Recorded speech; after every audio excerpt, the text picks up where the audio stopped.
Okay, so our urban planet. I like to start also with a little anecdote because just when I was born, an interesting picture was published, the first time in history, about 40 years ago, which was the picture of the world.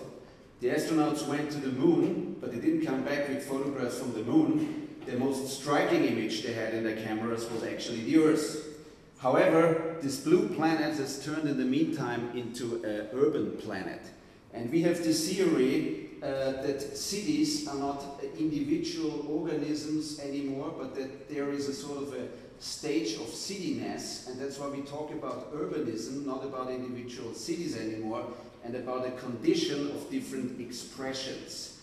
And when Alfredo and I went to South America, this is my father-in-law, Kai Rosenberg, with Lothar Baumgarten, we felt a little bit like those guys, Fitzgeraldo,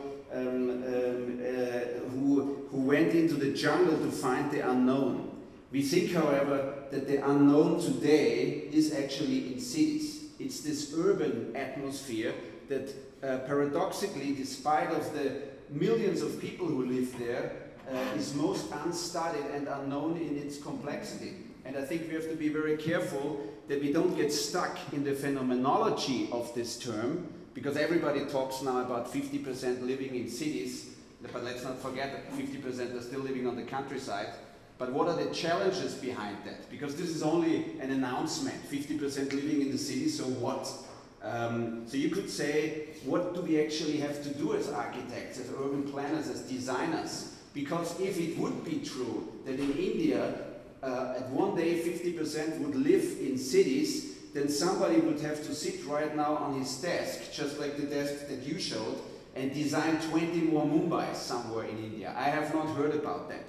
So we think actually that secondary cities are the real challenge. It is not those metropolises and this, if you want so, this almost competition of who is bigger, because let's not forget, with bigness and cityness, not only the advantages of the city are growing, but also the disadvantages. So with wealth and education, you also have congestion and crime, hand in hand. Geoffrey West from the Santa Fe Institute, please look him up. He made a very important and interesting study on that. It's the paradox of city growth. And we should not forget about this underbelly of development, which is for us in the slum zones of the world, because we think that slums in megacities are still laboratories of change, and they're still, like this area, 40,000 people live here, and a lot of people raise their eyebrow and they say 40,000, how is that possible? I just give you one indication.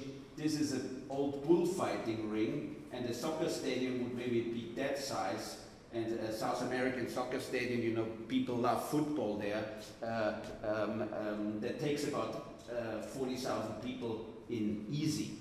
A middle-sized World Cup stadium has 40,000. So 40,000 in this area is actually not even the densest way of how you could live. But I want to show you that also because we're talking in this first session this morning about education. Alfredo and I, when we went to South America after graduating in Columbia, we were somehow fascinated by this adventure of going out to some other place. But we were also thinking, how could we found an office that could be sustainable? And what we did was we founded an NGO, a non-for-profit office, and we worked with students. And only over time, universities, like the university where we studied, Columbia University, picked up on that model, and they invited us to teach there. It also led us to the ETH in Zurich. Because what we did, and I show you today a few buildings that have something to do with education, because not only were they built by students, not by graduated architects, the only guys who had went through the whole school were Alfredo and I, but also because those new challenges that are out there in the world, and this is a vertical slum, you might have seen it, there was a big fuss around it about a year ago. We're just doing a book with Lars Müller on it. It's a tower in Caracas, the fourth tallest structure in South America, which is a squad for 3,000 people, self-organized and autonomous anarcho-urbanism, if you want so. And what we are doing there is a little bit what Claude Lévi-Strauss maybe did with his fascination going to South America, saying that South American cities are not chaotic, they're not ugly, they're simply wild. It is like a burst moment of something that we don't know yet how it will operate and how it will come out. And South America in that sense is very interesting as well, because the process of urbanization in South America has already come to a halt. So in South America, 80% of people live in cities. If you go in the countryside, there's nobody anymore. People live in cities, also secondary cities, but they live in cities. And this is, I would say, new modes and models how people live in these cities. This is a skyscraper which is actually the non-skyscraper, because it has neither a facade, nor an elevator, nor air conditioning. It has nothing of what you would learn in architecture school a skyscraper has to have, and this is also why the skyscraper is cheap. This is Raphael from our office just buying his food on the 17th floor. It's an anarcho community, as I told you. They have price fixings. Up to the 10th floor is one price, to the 20th another price. They don't compete with each other. They have to carry up the goods. The project on the study of this tower, by the way, is sponsored by Schindler, the market leader in elevators, because they want to figure out how can a skyscraper operate if it doesn't have an elevator. Because if your product is all about that thing, you might actually, in the last couple of years, have studied and researched in the wrong direction. Because we say that buildings and solutions have to be mass solutions. They cannot work for a privileged few. We have to figure out, and one of the good examples is also the Tata car and the cell phone. We have to figure out how products, intelligent as they can be, can have a low price. How can you detach price and quality? This is still, I would say, a 20th century idea that good stuff is expensive and cheap stuff is bad. I give you an example that you can find in every Linz flea market. Buy a bicycle, a second-hand bicycle, for the same price that you get one in a shopping center. You probably get a better second-hand bike for the same price than a new one bought made in China. It's just the truth. So I think our categories don't work anymore, and for the same reason also our language doesn't work anymore, because people in Caracas and in a lot of other areas in South America, they're actually trying to eradicate slums. And this vertical slum is actually a fantastic example that an office building, it was a hotel and office building, it is now a residential building, a school, a sports hall, it is a shop, it is a commercial center, it still has a helicopter platform. It was just used for a police raid where they cleaned the building for one night because there was a suspicion that the kidnapped ambassador of Costa Rica is in the building, so the whole building was raided, but people moved immediately in right afterwards on the next day. So this, for instance, is a hole knocked in the concrete floor because for security reasons people would naturally go from a 10-floor parking structure, which is part of this cluster of buildings. You would go down in the lobby, cross into the tower and go up again. Obviously, if you have no elevator, they go up with motorbikes 10 floors and deliver to the grocery shop the food. So this is all interesting. Why would we make a 10-floor parking structure and not use it for accessing the 10 first floors? So obviously some lessons learned. And another lesson learned, we are building, for instance, because we're using this building as a laboratory not only to look at and to study it, but also to develop technology, how that building can work. We developed, for instance, with Schindler now an elevator that works a little bit like a bus. It goes every half an hour. It's not an elevator on demand, where all the research of Schindler goes into. They, for instance, have their let's say, their Mercedes S-Class of elevators is the one where you approach the building and the elevator already knows, oh, Hubert is coming, and the elevator waits for you already in the parking garage to pick you up and bring you to your floor, and then the door opens automatically of your apartment so you don't have to look for your keys. This is where they're going, but what we need is actually an elevator where you can rely. It comes every half an hour, it brings you up with a counterweight, almost like a stage curtain. It doesn't need any energy. You get the energy out of solar panels for that elevator, and it just brings up construction materials and down the trash, for instance. That demands some logistics, but in that case, since we haven't planned this invasion top down, the logistics is provided by the people. They're very excited of getting an elevator. So what I'm explaining you here is maybe news for you, but it's the normality for people living in the global south. And this is also a normality. In Caracas, the country with the cheapest gasoline prices, but just imagine water is really more expensive than gasoline. Everybody who uses a car will now be very surprised, but it is a fact. And this is also where we think resources have to be studied more in the context of cities and in the context of architecture, and water is only one of them, but one resource of course are people, and this is for instance a map of the slum growth projected on Caracas, and an area that is marked in the city hall as Zona Verde is in reality, after a GIS study of the whole area, the home of 400,000 people. This was only a part section of it. You can look it up. The slum is called Petare, and it is growing together with other slum areas and expanding rapidly. So since we have little time, I only show you a few projects. They all have been developed with students and volunteers. We practically don't pay anything to the people working with us. But I can tell you we have a very closely knit environment in our office, and the students who also were in our courses are queuing up to work on those projects because they're simply interesting, because we ourselves don't know what's coming out of it. We think that architectural education should not be passing on existing knowledge, because that existing knowledge in the environment that we are working in, this was developed with the Austrian-Swiss company Doppelmayr-Peraventa. It's an elevator in a slum zone. It's a technology that in South America is already a household name. It exists in Medellin, in Rio, and other places, and it is a feeder line for subways. Subways are built by Bombardier and large-scale credits, with large-scale credits from the World Bank. We just signed an MOU with the Inter-American Development Bank, because the bank says the projects that the owner countries come to us are so bad that we already know they will never work out.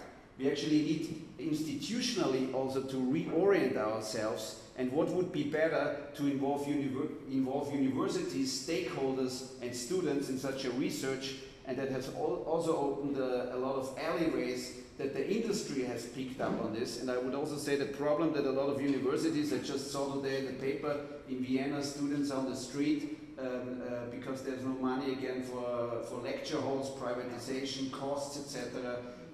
As long as you can maintain your autonomy and you don't deliver the services that the industry wants from you, but you use this time window which exists right now, that actually the industry has also no orientation where the market goes. And if you follow the pages of The Economist, you will also know that third world countries and developing countries are not anymore interesting as production places, but they are actually the marketplaces. This is a big change, I would say. Today, in big difference to before, and you can look that all up yourself, today the raw materials, the production and the market is all not here anymore. So I would say there's no surprise for the economic slump here, because if you move the production entities and the market and the raw materials are elsewhere, so why would anybody have any job anymore, other than you're plugged into this second phase of globalization, and probably the steel worker of the first is not. So get prepared, they will all be on the street sooner or later, and universities in the north are still those magnets, and this is why this other university, NYU, can go to Abu Dhabi, because they need the university. Where else would you get talent and intelligence? That is still, I would say, a bastion of Europe, of the flagship Europe. If it doesn't want to be a lifeboat or a sinking ship, it's the knowledge base and the design knowledge and the art base. I think that's all important. So alternatives to car traffic, infrastructure, that's all highly relevant in these cities, because in the last 100 years, if you want, so solutions on that level were the famous analogy: for a man with a hammer in his nail, every problem, for a man with a hammer, every problem looks like a nail. It always was the car. So I think we have an opportunity now in secondary cities to suggest something different and something new. So this is another project after the cable car. It's called the Vertical Gymnasium. We have built a number of them in different places of the city. After presenting a plan, 100 gymnasios verticales for Caracas.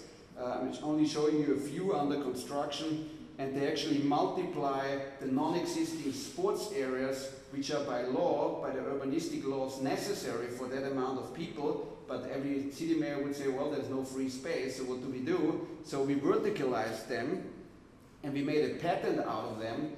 And the patent is actually in Creative Commons. It's for free. If anybody knows the site, he gets the plans, he can build the project by himself. It's all pre-calculated. We have already exported it to other countries in South America, to Argentina and Brazil. They're now building one in Rio, which will be again a very cynical situation. They have the Olympics, but public schools have no sport fields, because as schools expanded, they expanded on the sports field, so there was no space anymore left. So gymnasiums verticales have become a possible and an accessible solution. A place like this has 15,000 visitors a month.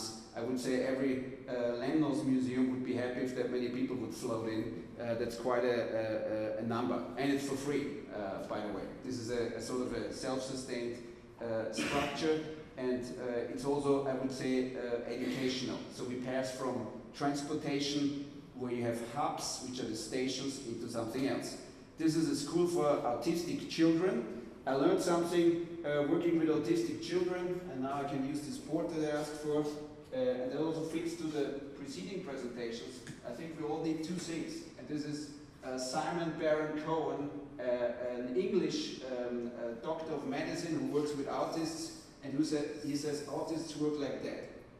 They're good in structure, but bad in empathy.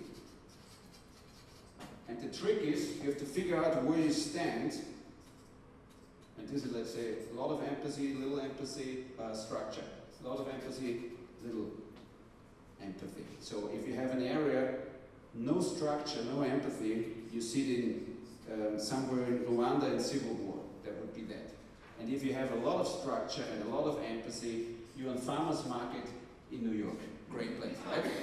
So, but in reality, you have to figure out where do you stand. Let's say on the boat with Elsa, you were also somewhere there. Great area, right? Lots of structure. The boat, it had all on the boat, and also empathy. But if you're back in Linz, you have a lot of structure, zero empathy.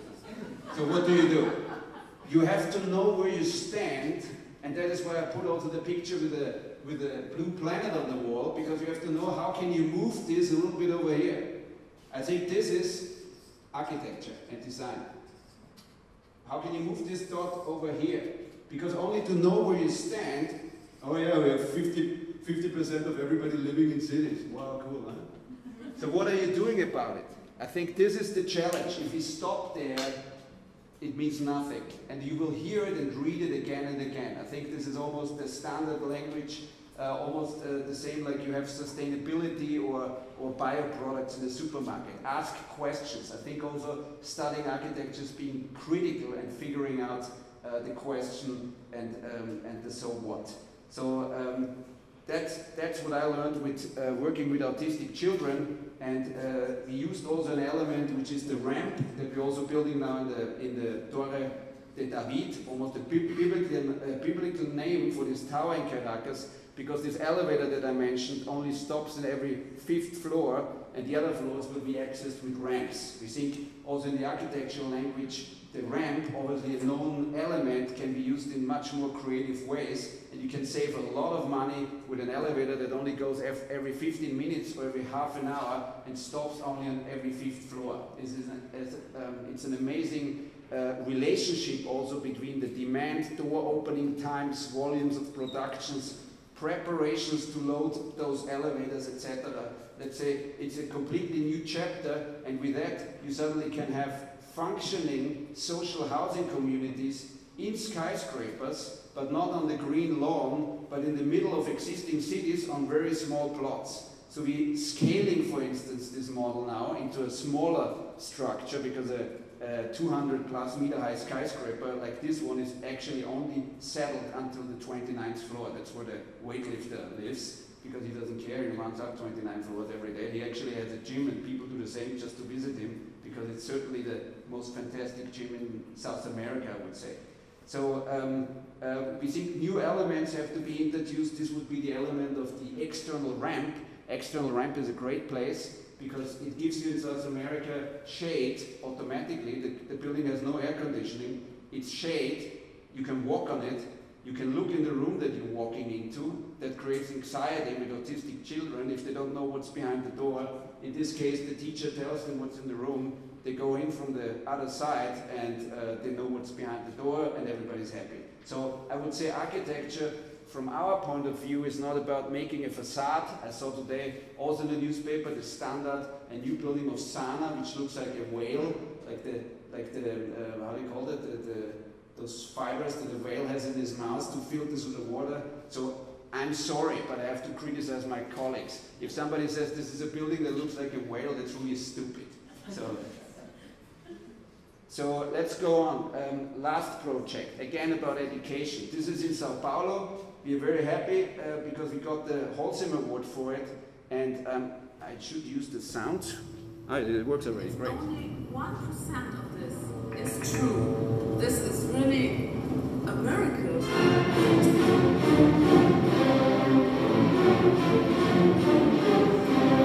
Quasi nessuno sa che cosa sta succedendo qui in Venezuela e per me è l'esempio migliore da seguire da tutti i paesi.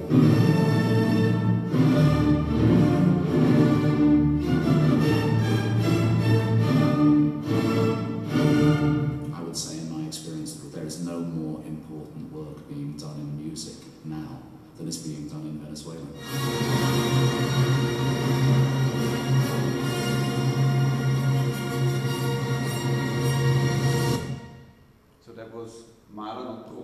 But I still brought it to you. And what does this have to do with education and architecture?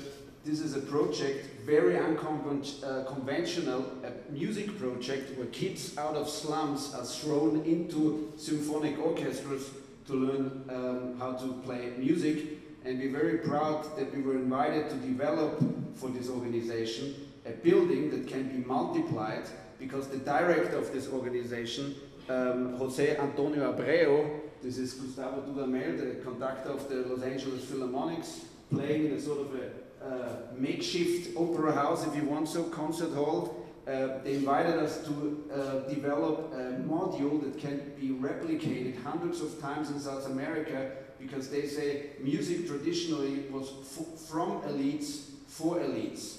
It became a product from elites for the masses. This is the CD, Karajan. He built the factory of Sony right next to his house in Salzburg in the 70s. But today, it should be by the masses and for the masses. So if we want to do that, we need a new building where audiences and musicians are not separated, but not in the sense of Sharon, that they sit in a circle around it, but musicians and audiences become really the same. But that requires very different buildings. They have a very interesting also teaching method. You would be interested in it because they're using video and audio, and they're throwing, really, you would not believe it, a 5-year-old boy who has never touched an instrument.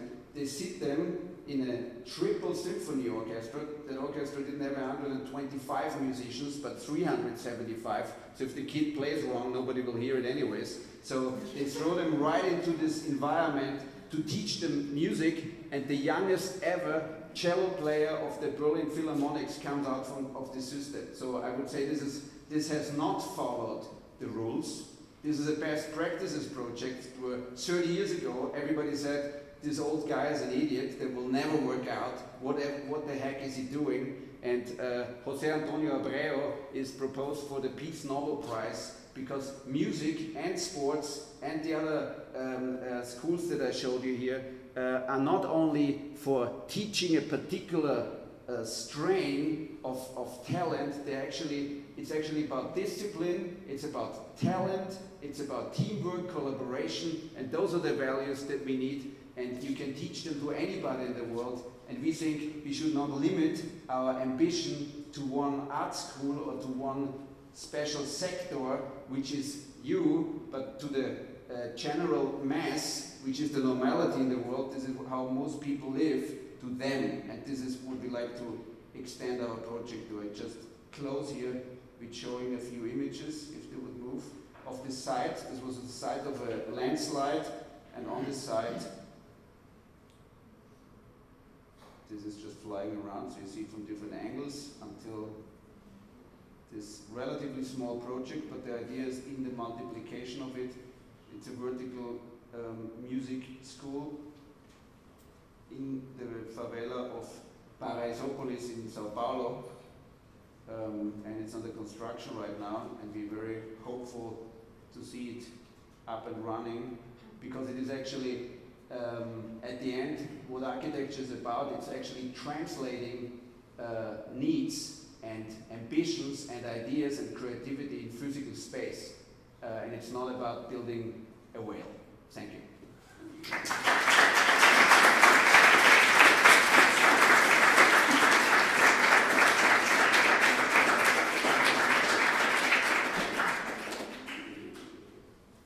Thank you very much, Hubert. It's also now it's getting more and more interesting. We have 3 talks by now. We had the first one with life experience of teaching and of learning. Then we had the let's say, controversial advocate for e-learning, and now we're coming to almost like a volunteer work based research. And I think we'll bring the arts into play in the next round. So 3 very different approaches that we looked at all have overlaps, nevertheless, which I'm curious to discuss with you on the panel. For now, questions from the audience towards Hubert's presentation.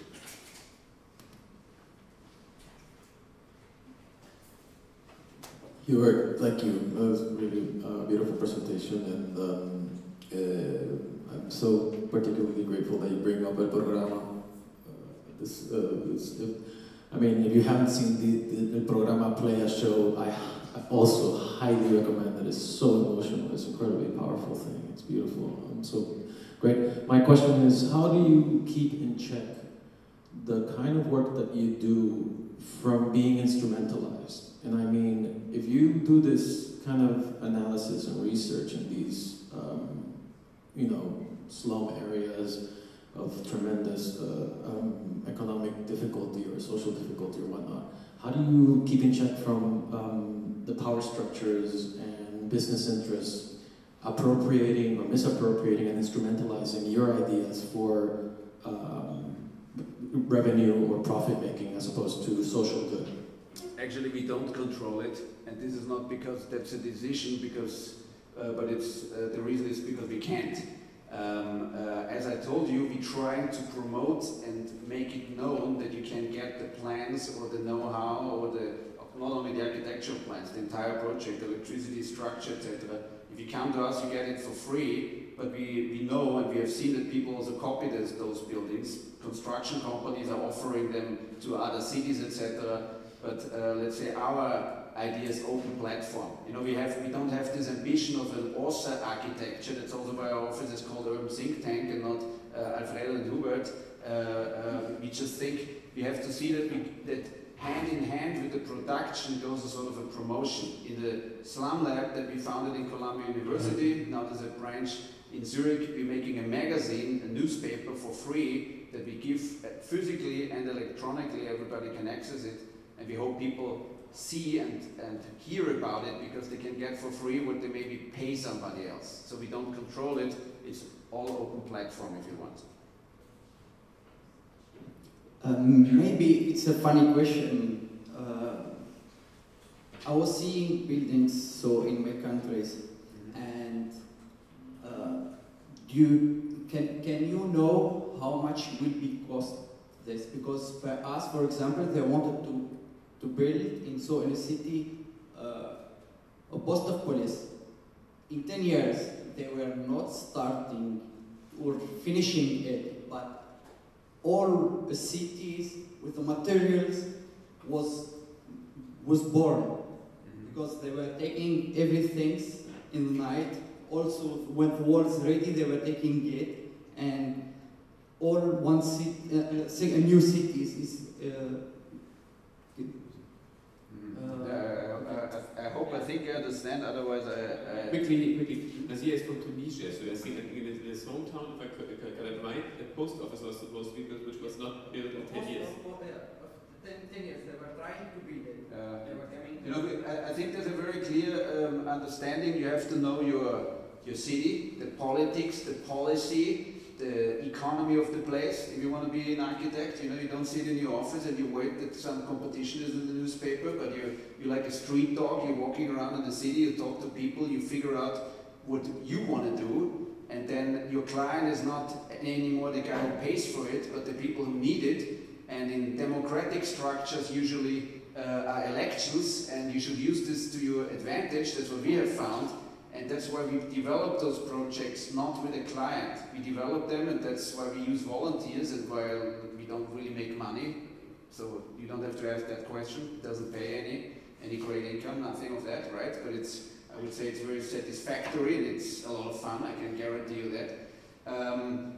You have to prepare a project, and you bring it to the mayor, and all he has to do is to sign it. That's it, you know? You don't give it to him and to his obras, which is the works department, Tiefbauamt, Hofbauamt, etc. Then they look at it, and then they say, bring me the next set of plans, let's see if we can do it.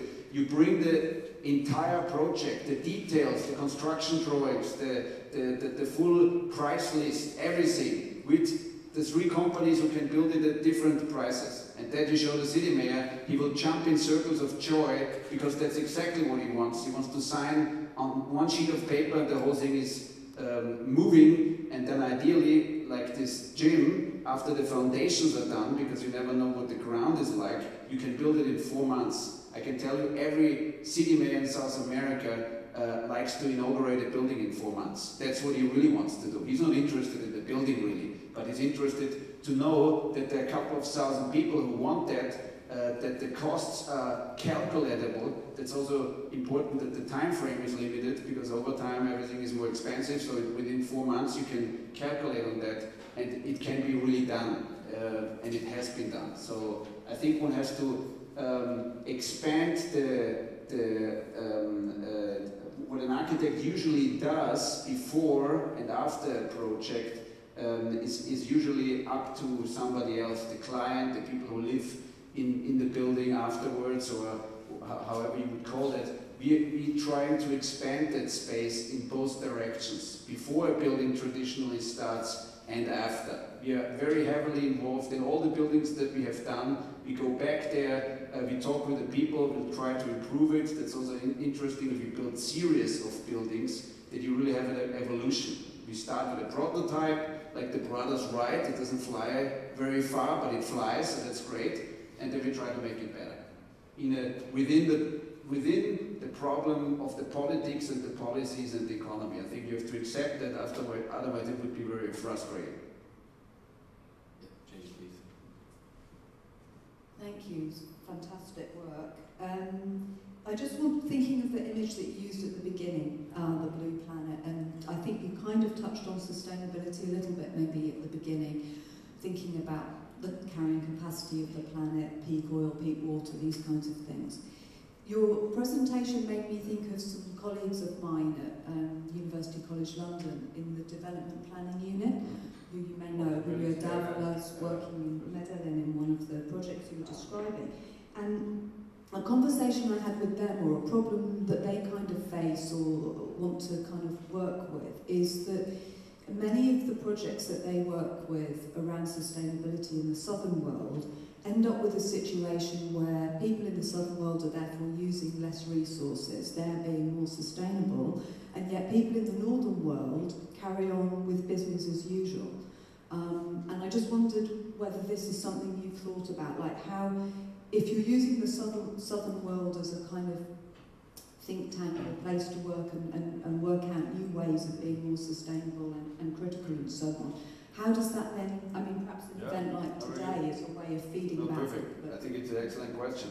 I hope I can answer it, but you know, I give you one analogy. There's a guy at the ETH, at the ITA, Institute of Technology and Architecture. His name is Hans-Jürgen Leibengut. He's a real guru, and he would dump anybody who tries to explain him that LEEDs or green building codes as they exist, or CO2 interchange, would be a good idea, because they're actually not. It's a sort of a Feigenblatt policy, a sort of a thing that is generally acceptable in the market, but it makes no difference at all.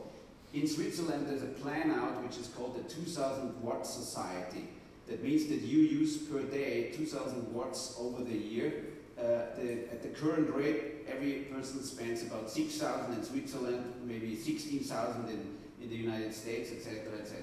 The building in this, the people in this Torre David, and we calculated that. We went through the whole tower. We know how many ventilators, televisions. That they all have televisions and satellite TV and mobile phones, etc. But they have a full park of freezers and washers and everything. But funny enough, they still only spend 1,600 watts per person. So it's below what European standards in Switzerland, for instance, want to reach. And I can tell you it's very hard once you spend 6,000 to go down to 2, almost impossible. You need a world war in between, then maybe you can do it.